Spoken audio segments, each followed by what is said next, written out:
Hello，大家好，歡迎嚟到我嘅 channel。今日想同大家一齊整番茄肉醬。通常一整就會煮一大兜，方便喺屋企隨時隨地都可以煮到肉醬意粉或者千層麵。以前喺香港我係冇煮食經驗嘅，所以如果我成功煮到，相信大家都一定會煮到。事不宜遲，我哋即刻開始。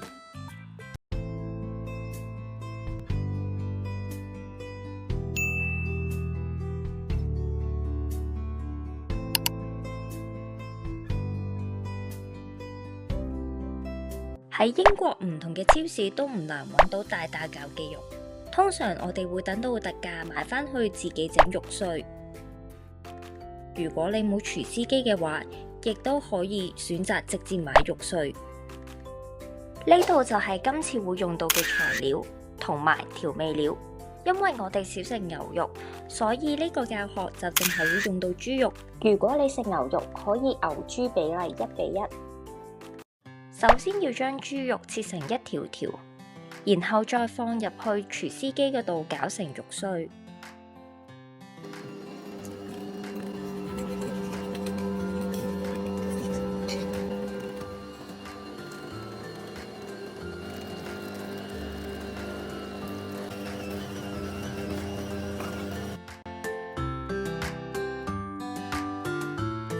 今次會用到大概500g 嘅豬肉碎。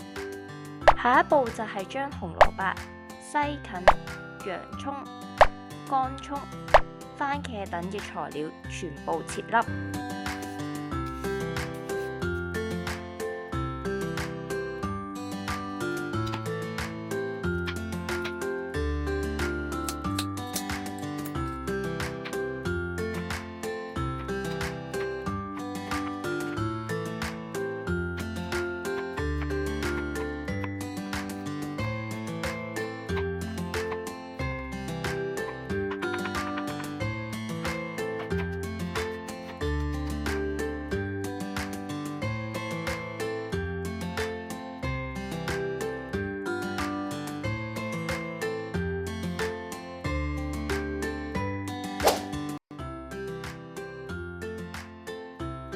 西芹嘅青草味咧比較濃，所以用嘅份量咧就相對嚟講係比較少嘅。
如果冇新鮮番茄，亦都可以用罐頭番茄嚟取代。準備好材料就可以開始煮啦。首先要開大火，然後落油。等到個鑊熱咗，就可以落晒所有嘅豬肉。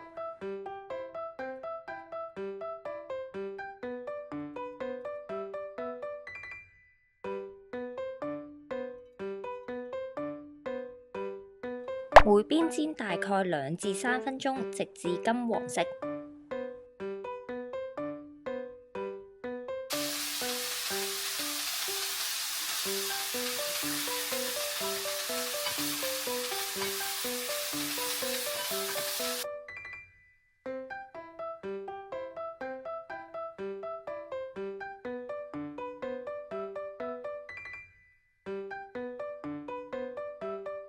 然後下一步就係落備料啦，包括咗紅蘿蔔、西芹、洋葱、乾葱同埋蒜蓉，全部嘅材料撈埋一齊。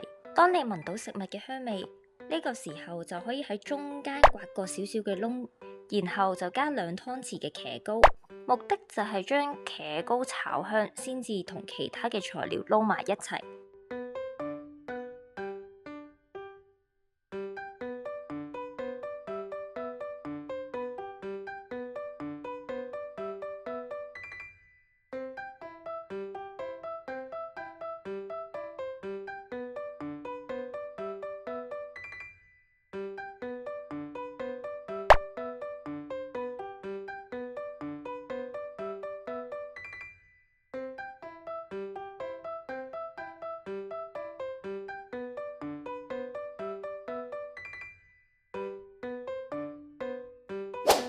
落300ml 嘅雞湯，煮滾咗之後，可以落少少嘅調味料，少少嘅胡椒粉，1茶匙嘅糖。如果你有香草嘅話，可以喺呢個時候落2至3塊，不過咁啱我就用晒。最尾就落埋番茄粒，然後冚蓋，轉細火煮大概5至6分鐘。A few moments later， 煮好咗之後就可以調味啦。你可以因應自己嘅個人喜好調校份量。我自己鍾意個肉醬偏酸少少，大概我會落2湯匙嘅茄汁。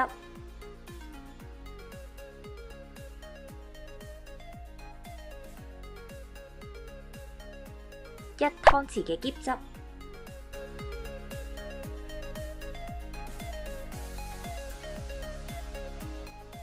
少少嘅老抽，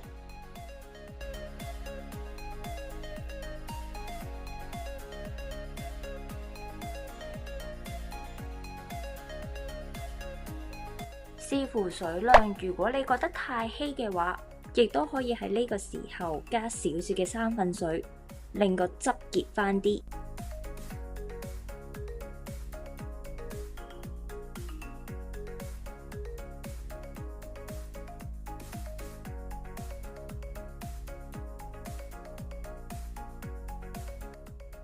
試完味之後，我再加多咗1湯匙嘅茄膏，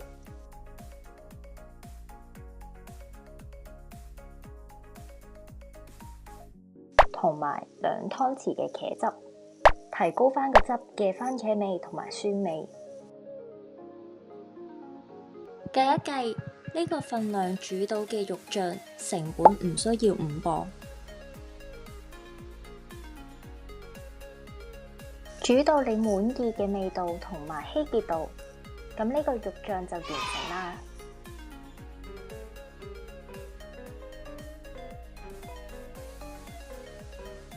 煮完之後，我會分一半攤凍，之後放入食物盒度，放喺雪櫃度冷藏。之前聖誕節我就用咗呢個肉醬煮過千層麵，想知道點樣煮，可以睇返呢個嘅教學。當我想食千層麵、肉醬意粉、芝士焗肉醬意粉，前一晚攞出嚟解凍，放工返屋企加熱就可以好快食到。如果大家都鍾意呢一個影片，記得 like、share 同 subscribe 我嘅 channel。我哋下次見，拜拜。